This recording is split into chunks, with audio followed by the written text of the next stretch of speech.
5, 4, coffee, 3, 2, ladies and gentlemen, today for Connecticut Public Radio _live, we are live in the flesh from her studio. A designer of such capable talent, a woman so talented, in fact, that even when she's just posting well-lit upskirt pics in an alleyway, it becomes a new social media art form. And with a very happy, heroin-chic stare, Jack Nicholson's offspring of a smile, and a first-place fashion prize-winning collegiate care for all she does and continues to do, whether it's an I'm Horny hat or horsetail ensembles, too, and this is not a joke, folks, as someone that's wearing a Come Down t-shirt he bought for $50 that's now valued at $250 on eBay, she has $400 boxing pants I genuinely want to wear as well as pay for at the market rate, which is crazy. A lady with a 95% Scam Advisor trust score, the one and only, the cool haircut lady, the dark horny pants romantic fashionista herself, Edna St Louis. Edna, how are you today? I am amazing. How are you? I'm doing pretty damn good, even though we just shot the shit for like 5 minutes. I'm super caffeinated. You already know I'm doing good. I just had to... How are you doing this Friday? Is this a very The Cure Friday, I'm in Love Friday? What are you doing in your studio? I'm just working. Yeah. Shipping orders, doing some leather working. Nothing serious. Yeah, nothing serious. Leather working. Yeah, totally. Okay. And not to, like, pry into your business, but really, like, order-wise, what is it looking like today? How many are going out for Edna St. Louis official? Today we just got 3. Nothing crazy. Yeah. Hell yeah. Mostly hats. Mostly hats. Nice. Is it the I'm Horny hats? Is it the fish hats? What's going on? Fish hats. I'd rather be eating bass. That's the one. The bass hat, there's a part I want to ask you about in a little bit, but for those that don't know, like, pause this interview, just scroll through Edna's feed for a little bit, and then come back to this. And obviously, like, how overly indulgent am I, egomaniacally saying, check out this person who already has an established brand that's kicking ass? But when you see your stuff, you're gonna know why I'm gonna ask right now. Edna, when do you feel like you were first finding your voice creatively, and was your first artistic influence or your first medium that you loved fashion? Yes, it was definitely fashion. I used to draw and paint when I was a kid. My grandma is an artist, so my mom was always super into me being an artist, so she'd give me art supplies and stuff as a child, but I never was feeling like an artist until I discovered clothes, and I would go thrifting and stuff, and I was like, oh, I can cut this up and stuff. But I think that when I was in school, I went to school for fashion design, and that definitely opened my eyes to, like, the greater fashion world, because I'm from a really small town, so I had no idea what was going on outside of Michigan. But yeah, that definitely, like, second year of fashion school, I was like, whoa, high fashion is insane. And then I started feeling like, okay, this is my thing, like, this is my calling. Damn, that's such a coherent answer. I no longer feel embarrassed when I go so tangential. Thank you for breaking that down. And just to ask, do you remember, like, when you first started thrifting, like, a certain item, whether it's, you know, like a $7 Polish porcelain doll or a Bass t-shirt? Like, was there one thing that stuck out where you're like, hell yeah, I found this Pokemon card. It's worth $200. I'm going to buy it for $10. Like, what was it? Well, when I was a kid, I found this belt that was made of an old car seat belt, but it was studded basically with beer caps, and I was so obsessed with it. And I was like 10, and for some reason my parents let me buy it. Dude, sick. Okay. Yeah, that was definitely the start of it all. I was like, whoa, you can make stuff out of junk. This is awesome. Damn, I was drawn to... I'm from a small town, too. We still don't have a traffic light at all. But I did not have parents, at least my dad. My mom snuck these Jackass Vans shoes for me from the Rentham Mall. And then my dad turned around to the car as a kid and he was like, whoa, are there skulls on your shoes? So to hear that you had parents that were like, yeah, a beer cap hat for our daughter? Fuck yeah. Like, that's cool. That's awesome. Yeah, they're like, no problem. They're very supportive. And then thinking of that support, I already gave that quick little shout out saying like, hey, pause this interview, go back. Pause it again, go back, take a look at what she's doing, because this is the question I wrote it for, folks. When you follow Edna, you're going to learn that her garments are geared to be, quote, campy, exciting, and sexy. In fact, you might even say that they're, quote, designed to transform the wearer into a persona of her designs. And what interests me about that, and she's laughing, but I swear to God, not trying to kiss your ass. I genuinely, I love your brand. This is like a white whale interview for me in a Moby Dick sense, and I'm being the dickhead over here. But you said, I aim to mobilize the extreme visual contrast and the discomfort that it causes the viewer. And then you said, which to me, this is like big dick, huge tits, nice ass energy. Like, you're just saying, my garments wear the people. And to me, maybe you're riffing on someone years ago that you could inform me about. If it's really you saying that, that's fucking rad. We've got Tom Ford over here. But can you explain why those mantras and cool ass creeds are important to your brand, considering you not only came up with the brand, but those baller ass quotes? But very few people, in my opinion, can pull off mobilizing those two energies. So can you just break that down for me?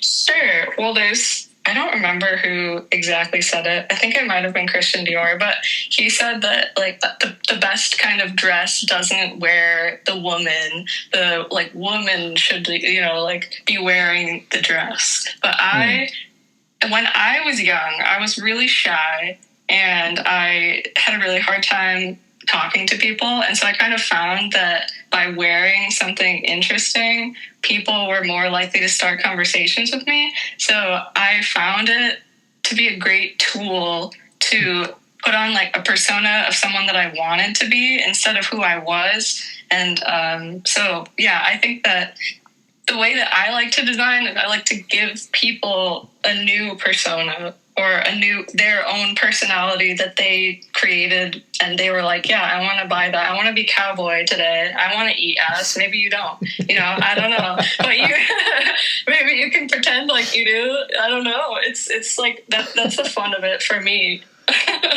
It's being whoever you want every day, and you can switch it up every day. That's what I like. I like to embody a character. I don't always want to be myself. It's not that interesting. Oh, hell. Oh, thank you for that answer, because I'm not only wearing that Cumtown Weed McDonald's over 10 billion weed on the shirt, but to my right is a Late Night with David Letterman hat that is my equivalent of that beer cap, cool ass ensemble your parents allowed. So I get, and the thing, that quote was so good. It's not like I was trying to steal your thunder, but it's like Bob Dylan doing the Woody Guthrie character. My garments wear the people. You don't talk like that. You had a certain twang in your voice right before you started talking about the eating ass and that type of energy. That really pops off into your clothes. So this next question, I don't know where it's going to go, but after doing some creeping around, folks, and once again, you're listening to our interview with Edna St. Louis. We're live in the flesh today for Connecticut Public Radio. This is called Creeping Around. It's a new segment because I don't really, you don't get to tell guests you looked really hot and then be like, now tell us about your feelings growing up. This is an important thing for me. I want to ask you, going through your LinkedIn, Edna, Barbara. Okay. No, I'm really interested. This is the thing. Okay. Barbara Corcoran, the Shark Tank business mogul. Oh God, I love the laughs, dude. Thank you. I'm so happy this interview happened. LinkedIn's top voices are recognized global leaders. They're experts, innovators who consistently share high blah blah blah. That's what the AI told me. What I want to ask you, Miss St. Louis, is for someone that has so many successes early on in life creatively, and after that brilliant answer breaking down the Christian Dior sentiment and finding yourself and hey, eating ass, that paid off big time, and we'll get to Vogue in a minute. But who is Barbara to you, and what do you like about her? Obviously, you two, and I'm going to use this term as a joke, broads have really swanky hair. But other than what is Barbara to, who is Barbara to you, Edna? I I always was interested in being an entrepreneur. So when I was younger, I loved watching Shark Tank. So yeah, I think, are you referring to me like following her on LinkedIn? Yeah, this morning I was like, okay, it's finally happening. The Edna piece, like I checked the LinkedIn, and there's a few things. There's like Gucci, Prada, and then the top voice is Barbara, and I was like, cool, okay. Yeah, I just was always interested in having my own business, and honestly, surprisingly, there's not that many women who own their own fashion brand. So I don't know. I think any women who own their own company or are like entrepreneurs, super cool. But I don't know. Barbara has like a sexy energy too. We can't argue with that. Yeah. I don't know. Mm-hmm. I said it wasn't a complimentary flirty thing, but like, yeah, the hair, dude, like you guys, that's what I'm saying. There is something there, that persona of self-belief that she made happen, and then, yeah, Barbara, she is hot. Yeah, I don't. She is. I mean, I love a short-haired woman, you know? You know, I do. And if Natalie Portman if you can hear this somewhere, Natalie, there's still time for us. I swear to God. So, no, I'll save the question. I can't wait to ask it. But all right. So another brilliant answer from Edna, and this is a total puff piece question. But considering the Corin answer was so good and entrepreneurial, and literally Edna's succeeding in that racket, what, in your opinion, makes a piece of clothing or a certain design interesting, and have you found a common thread in your taste of cool outfits? Common thread. Definitely. I like to describe my aesthetic as funny, sexy. So anything that's funny and sexy, I like, definitely. What makes something good? I think that it has to tell a story. So the whole look should always be giving me a story or a vibe that's cohesive. I think that's my number one. Obviously proportion is important too, but yeah. Funny, sexy for sure. Has to be a little humor. Dude, I love that answer. And just for I love reading about fashion, and I love pretending I could be Daniel Day-Lewis in the fandom thread. But when you just and I'm blanking on it because the laugh and the sincerity is so good. But that was it foundation you said, or like the build of the outfit? The proportion? Proportion. Could you break that down? Like, what do you mean by that? I think it's kind of, I guess, like on the internet, people used to say, I'm kind of chronically offline to be honest, but they used to say like little shirt, big pant, or like big shirt, little pant. Like that's how you make like the right proportion for an outfit. But I think it has to be the right combination of tight and loose. And I like, you can play with how much skin is showing and where. And obviously I always try and make the body look good, you know? Yeah. Oh, and I don't like when people have small looking feet. That's... I have like a particular thing about my feet needing to look big. That's my personal preference for an outfit proportion, is that the feet look big. Because otherwise your shoulders are so broad. Like you got little feet. No. Okay, well, holy shit. That's like Peter Sellers has come back from the grave, folks. That was like, are you somewhat related to like Quentin Tarantino? That was that was good. That was another... Wow, feet. Foot fashion. That's big. That's my personal opinion. I don't think people generally agree with me. People are really into like the ballet flat thing right now. That's not my thing, but no hate. Ballet flats. No hate at all. We got to be celebrational of those that we can like and appreciate, and that ties perfectly into this next question. That this, ladies and gentlemen, when you do Q&A, at least in my mindset, you're like, all right, we doing a Sean Evans Hot Ones, we going Letterman, or like we're doing Kanye Drink Champs, whatever. Edna and I, oh no, shit, I lost her. Uh-oh. Shit. Uh-oh. Oh no, did I lose her? all good. Can you hear me? Yep. Oh, what the heck? Okay. Okay. I don't even know where I left. I'm just gonna totally redo the question. Sorry. No, I don't know. It's probably me. But all right. So this is the real thing that I won't edit. So just dovetailing off of that great answer. Thank you for breaking that down because I've been waiting to ask this next question. Because I don't know how you got away with this, and I'd love to hear how. You did something last Memorial Day, something over a year ago, that in an age where I've done satire about Norm Macdonald golfing with Adolf Hitler and Joseph Goebbels and Purgatory, I get flagged after getting a lot of likes and interest, and Christina Ricci's husband being like, "Oh, I'm going to share this," and getting followers. That goes away. No. You put up, and I have to read from my notes here. How the hell did you get away with that hot ass Memorial Day booty pic post over a year ago? How is that still up, Edna? Oh gosh, what did I post? I don't remember.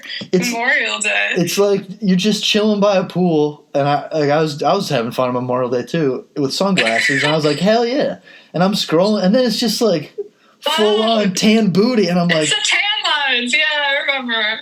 You know, I have the secret. It's that you have to hide it within a carousel. So don't make it the first photo. Make it like the third photo. And then the AI or whatever the algorithm that they use to process that sort of thing does not catch it. Okay, so people might be able to hear this, but I'm actually writing down notes that said hide it within the post carousel. That's my hack. Though I have had plenty of things taken down, that's for sure. But yeah, usually if you do it not the first photo, it's okay.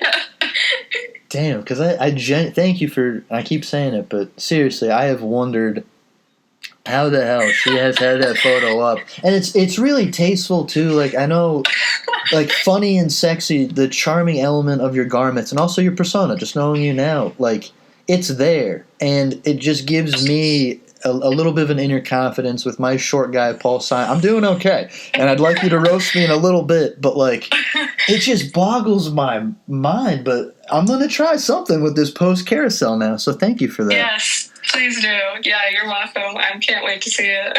Hey, ladies and gentlemen, we might have a skit in the works. We'll be right back after this. But with that sincerity and the amount of appreciation that I love someone that, you know, David Letterman loved Terry Garr and Gilda Radner, these two forces of comedic acting and also just great strength of people because they were so humanly transparent with who they were. Their charm was authentic. That's what I feel talking to Edna. So asking this next question, after inquiring about her ass crack, I'm not worried, which is, you know, I'm more worried about this one than the last one, which is crazy. But speaking of Instagram and my love for learning about things, people I'm interested in love, I really enjoy seeing you, and I assume here, your boy George, together. Whether it's from what I gather, an Instagram party, or from what I'm guessing, and I mean this, dude, like a really cozy Valentine's night at that Tao's place. How did you two meet, and would you say you two have a creator-muse dynamic? But really, I'm just asking, like, what's going on there? It seems like you two are, like, in love. Like, what's up with that? Yeah, we met actually 9 years ago on next Thursday. Yeah. So, next Thursday? Oh my god. Next Thursday, yeah. Adorable we met answer. on Tinder. Okay. Back when I was going to school in Chicago, and so was he. Different schools, though. He's a software engineer, so not an artist, but okay. Yeah, we met on Tinder. I was like, okay, I'm gonna hook up with this guy, and I told my girlfriends, like, okay, I'm gonna meet you guys for drinks tonight at whatever time, and then we ended up having like a 3-day long date because we were just instantly knew we were in love. It was like a fairy tale. It was really, really crazy. But yeah, then all through school, he's very model-esque. He's like tall and thin, so I always used him in school as my like fit model. So he got really used to being in the fashion world, and he started to love it too. And we kind of always were bouncing off ideas like from, between each other. And then it kind of just grew into this thing where I was like, wow, he has really good ideas, and he's actually like super creative, and he's really good at marketing, and Basically, it is like we just love this creative dynamic, but he helps me a lot with my work too. Like I ask him for his approval on designs and stuff, even though it's just for fun. But yeah. Damn, that was such a beautiful answer. In an age of people posting their relationships on TikTok and then people posting comments and be like, I'm so happy for you. And they're like heartbroken that they don't have that. Dude, 9 years? Yeah. And like literally, you're doing that funny, campy stuff. I just got to ask, I know it's a joke here, but like, what's my man's feet be looking like? Does he got them little feet? What does his feet look like? No, he has big feet. Thank God. There we go. I had to ask that because like I could look past it though. But it's not about your feet needing to be big. It's that you have to make them look big. Because I have small feet and I make them look big. Okay, so it's the classic fashion motion of the ocean and not the size of the feet. Okay. Exactly. Okay, I can't even. And that's, goddamn, what a cool lady. All right, thank you for being so personable about that, because now the next one is, I'm hoping you roast me a little bit. And you saying that, like, I got a penchant for, maybe I fall in love too quickly or I fall in love too easily in a Chet Baker sense, but after taking time and like working on myself and returning to dating and being like, I mean, Woody Allen did okay, Paul Simon did okay, you're a little short, you got Al Pacino energy, you're not Italian, you'll be fine. Like, I've got a date tomorrow, Edna, with this wicked cute girl. Oh my God, let me tell you, she would look so good in the things that you sell. And it's a first date after really just, swiping on Tinder and getting to know her, and I'm taking her out to barbecue. And amazing. Thank you for saying that, because yes, I'm so excited. Is there any advice you could give me, be it tonally or visually, to make a solid impact? And not to pry, but the vibes are going so well text-wise with her response, and like, I feel like I've already met this broad. I used broad earlier talking about you and talking about you and Barbara, but I mixed up your names jokingly. Like, when you said to your friends, like, I'm going to go hook up with this guy, the intent of being like, oh, there's interest there. It was not like premeditated, but like, right? Like, yeah. Okay. So what advice do you have for me other than prying into more of your business? But yeah. I think wear something that you wear normally. Don't dress up necessarily. Just wear something that you would always wear, because it gives them a good idea of who you are. And your clothes say a lot about you. But personality-wise, I mean, you're going to have no issues. You're, like, extremely fun and nice. Aww. I don't know. I can't really give you advice. You seem like you would be really calm and cool and collected. So, yeah. I mean, you could wear something that starts a conversation, but only if it's something that you would normally wear. But I think that it would be like something funny. Something that if I was someone that grew up in a small town in Michigan that has stoplights, I assume, and not a small town, a farm town in Massachusetts that still doesn't have a fucking stoplight, but a giant-ass golf course where Tom Brady and Rob Gronkowski hang out, what you're saying is my Weed Come Town shirt over that's what I'm saying. And that's the other thing, too. You're just going, love it. I love that. I feel like it's Belushi and Carrie Fisher over here. There's no cocaine. Like, this is a good time. Thank you. Damn, dude. Like, thank you, because I am gonna find something that I would rock, but also makes me stand out. Like someone that maybe doesn't have the confidence yet to talk, and then I'm talking about Edna. You guys know what she's doing. Okay, thank you for that advice. I'll let you know how it goes, but. Yes, I want to know. And thanks for that compliment too, because you are right. Damn it, I'm pretty damn cool. But this puff piece segment, fuck, marry, kill, Gucci, Louis, Prada. Explain to us why. Who are you fucking? Who are you killing? Who are you marrying? Gucci, Louis, Prada. Marrying Gucci, but only if it's Tom Ford era. Oh my God, that's the right answer. Yes. Okay. Definitely killing Louis. Sorry, Virgil Abloh is good, but. Otherwise, it's a no for me. too expensive, too many logos. And I'm going to fuck Prada. I'm wearing Prada heels today, so it works out. But vintage Prada is better. Vintage Prada is better. I'm learning that. I would definitely kill Louis as well, but this is not my interview. But it seems to me like they've sold out, I don't know for how long, but where Tom Ford has really taken a gamble in his third film, literally, like to say his third film, I can't wait for it because his other two are perfect.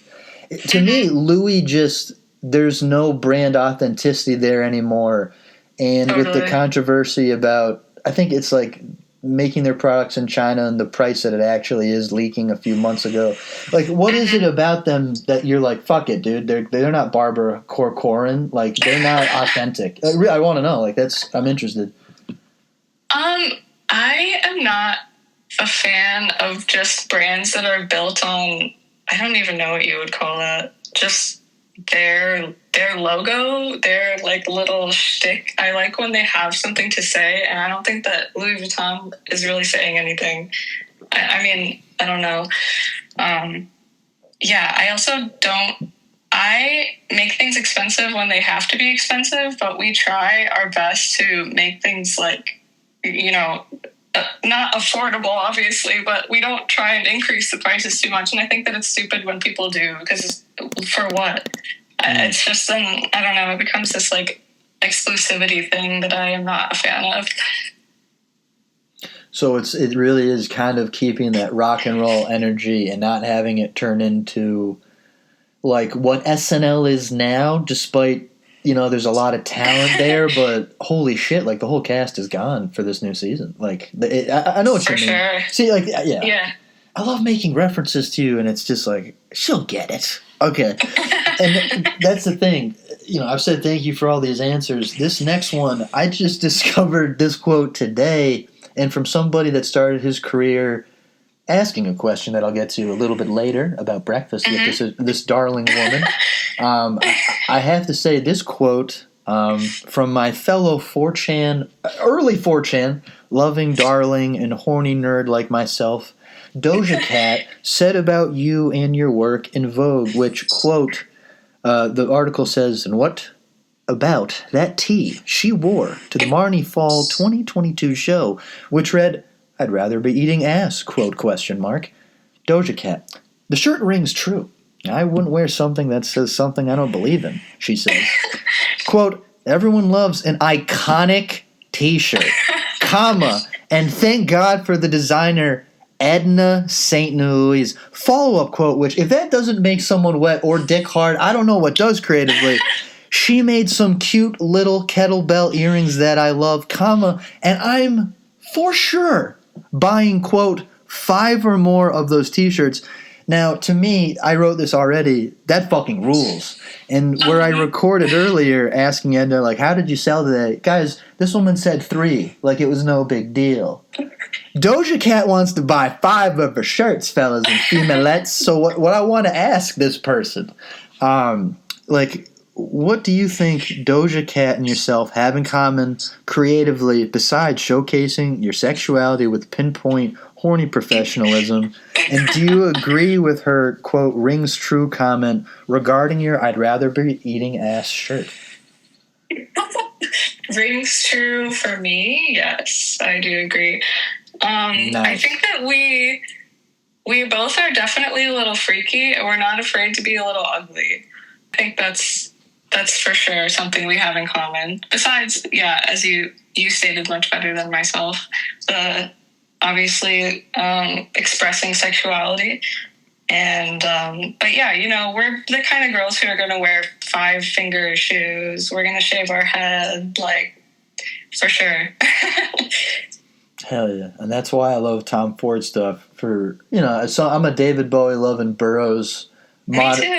That's what I'm saying. Like, I love queer things where it's like everybody returns to like what life's supposed to be. Okay, this is not my interview, but for a guy that's made 2 movies, one being a period piece, I believe it's called A Single Man, that I just like, what he's doing, talking about being openly gay, and comparing it with his own fashion garments, and then Julianne Moore with pink cigarettes. Like, goddamn, like, a guy like me can only get so hard. But then the second movie, I don't know if you've seen Nocturnal Animals, but, like... I haven't. Oh, my... Edna, that's the one red flag of this. Dude, oh like... my God, I'm sorry. Oh, my... Please. Oh, God. No, just, like... I can't wait for your thoughts on it. But it's a movie that...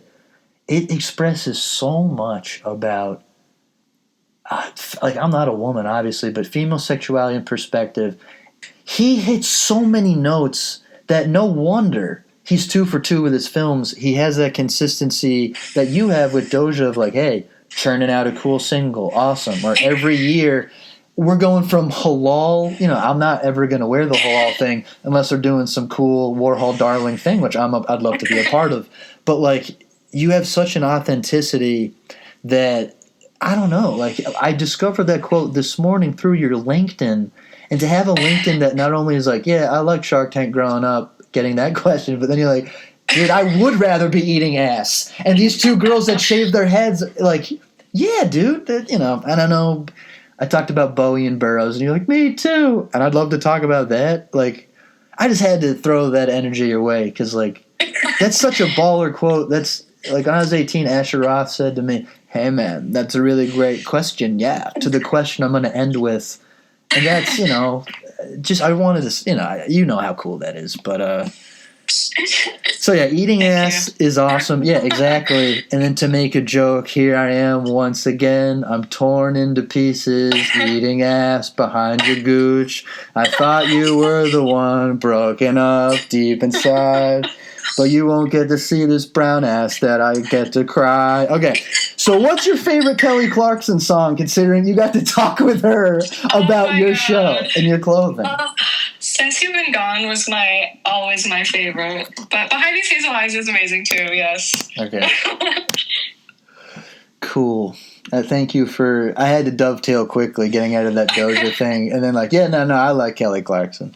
Dude, I saw that too a few, maybe months at this point, but I was just like you're someone with your sensibilities that I wish we could transport you back to when Joan Rivers would host the Johnny Carson show. That's a reference your parents might understand. But like, dude, like you have such... Yeah, I don't know. When just seeing you on Kelly Clarkson, I was like, well, shit, now I have to watch Kelly Clarkson? Question mark? Oh my gosh. Yeah, dude. And that's from that easy puff piece question, getting to the end, but how does it feel to see so many people from New York Post articles, which, by the way, like when I first asked Edna for this interview, obviously she was popping off, but I'm pretty sure I got there years ago before it became all these giant outlets. But I'm not taking credit for her successes. I just want to say I'm riding 10 on the wave of her energy, and I've been a fan, okay? I'm an OG deadhead of her horny posting. So what I'm saying is, from New York Post to the TikTok commentary, which I loved for like 2 weeks, I couldn't escape it, to TV show hosts like Kelly Clarkson and, me doing an NPR parody show where I just did a Cumtown-esque behind your hazel ass. And it didn't work at the end, and she still gave me a sincere answer. Like, all these people enjoy your work, and that food cart bandeau top, it's bandeau, right, or bandeau? Bandeau. It's my mom explained it to me the other night. She has a store. She wouldn't ever sell your stuff, but she's like, it's inviting. That's different. Like, dude, like it's true. Like your stuff, it's so inescapably authentic and creative in all the best ways. Like my feed, dude, like for 2 weeks, so many things about that top. Like, what does it feel like to have your work, not to like say maybe get the credit it deserves, but a comfort level where you're like, dude, I'm glad people like my shit? I mean, I never thought that when I was designing things in college that people would actually pay money to wear that. But wow. To me, it's still insane that people buy anything from me. I'm like, that came from my brain, and you spent a lot of money on it. It's insane.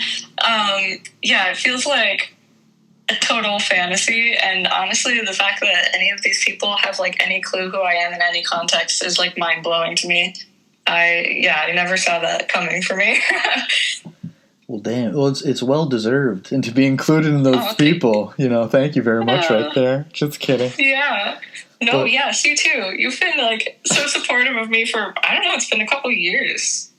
Yeah, dude, it has. Like, from that first text interview when I was at MC Net, and I still am at MC Network with my boy Broccoli, which that's his name, but like Broccoli Rob. Dude, like I remember sharing stuff, trying to open up from music and have different things in fashion, and he was like, "Oh, this looks fucking sick. Yeah, dude, go for it." And yeah, like just the connections, and I don't think a lot of people would get off with Joan Rivers off a rip like that, but no, you two'd be like smoking cigarettes and taking upskirt pics and Alice in Wonderland-esque ensembles.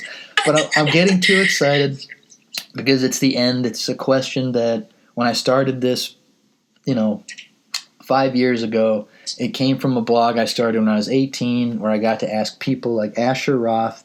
After his hit single "I Love College" fame, years later, he was rebuilding himself as this hashish hippie, which he still is. Because that's who he is, and you should be authentic. Or Meghan Trainor, 2 months before All About That Bass became the hit single of the summer, and now she's married to the fucking Spy Kids guy. I'm not answering that phone call. I'm talking to Edna right now. Please ignore that. The beep. Can't get rid of it. All right, so the question I've asked everyone since I started all this stuff, and with a phone call in the background, 2 weeks after Cameron Crowe, a hero of mine, followed me on Instagram, and it's just a reaffirmation of me following my funny, charming, short guy, Al Pacino by LCD Sound System, James Murphy Misery, I love an ass, well-framed women, I have to ask you, Edna St. Louis, being so personable, elegant, and sexy, and comfortable within your skin, and learning about your Michigander lifestyle, could you please answer this question of which I've asked for so long? I'm now comfortable. I have breakfast now. I didn't used to. Describe in as much detail as possible, Edna St. Louis, your ideal, perfect breakfast. If you're having coffee, is it iced? Is it as hot as you and George going out to Instagram parties? Are you getting bacon? Are you getting some fried chicken? Maybe there's a little bit of cheese on that omelet. Maybe you're a brunch type of person. Do you have champagne? Do you have doses and mimosas? Do you have champagne and cocaine? Are you walking on a dream? How can you explain? How can we're always living for the thrill of breakfast and running from it. Edna, what to tell us? We got to know before the call drops again. Okay.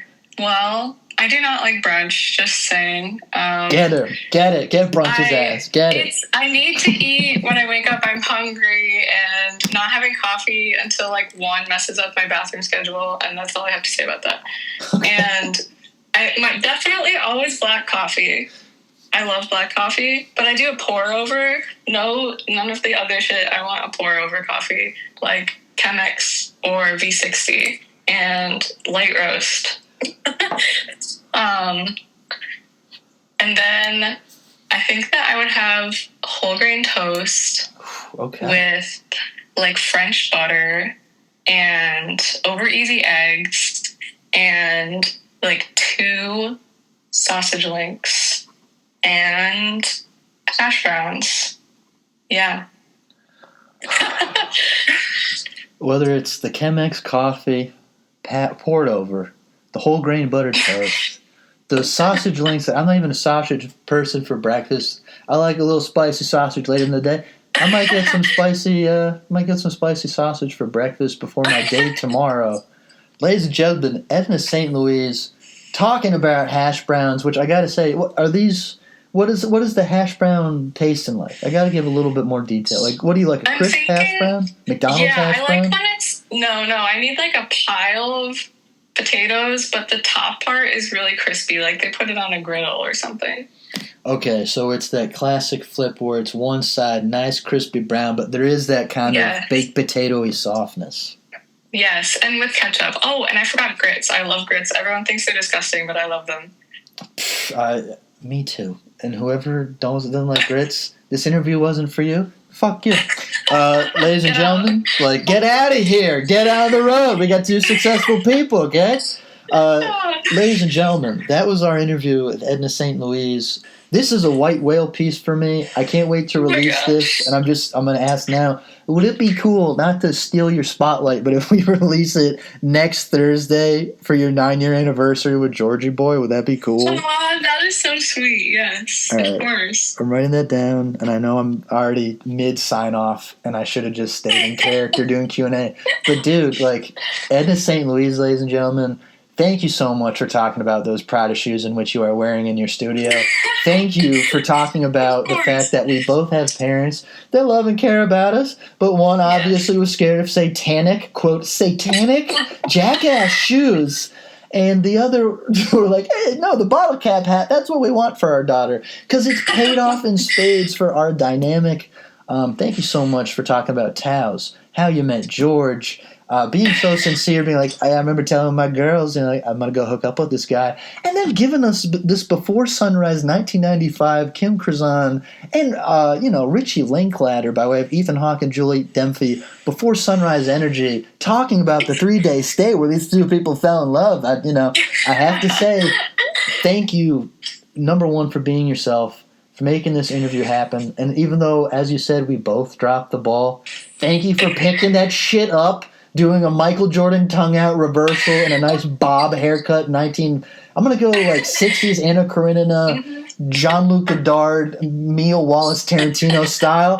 Doing it where you like hook it through your legs with the nipples showing and you're smiling, hitting that Nicholson dunk, and while Dennis Rodman from the sidelines goes, that's my daughter, folks. Edna, thank you. I loved this, and I can't wait to do a skit, which I'm sending you a fit. Please ruin me. If you like it, let me know. Yes, please. Oh my God, and thank you for being so nice to me. Even if you never release this, this is like a huge moment. I love this. Okay, I'm genuinely going to watch this for the first time. I have not watched this yet.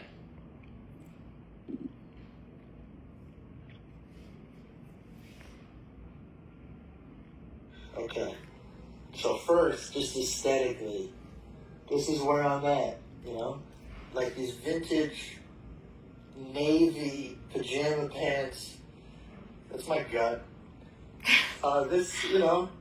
We got the Weed McDonald's Cometown shirt over 10 billion weed. I said the wrong thing to you on the interview. And then this Late Night with David Letterman hat. Now, obviously, for the date tomorrow, I think I'm going to wear this shirt to barbecue because I know I'm sending a lot of information your way. So. Okay. First of all, there's no shoes. So I'm curious to see what kind of shoes you would wear with this. Amazing shirt. Amazing. Perfect. And the hat is also perfect. The pants, very interesting. They do look like underwear, but I like that energy, especially with the shirt. It's bringing something. I like it. Send me a pic of what kind of shoes you would wear. I'm like dying to know. If she doesn't like this, then she's not cool. Sorry.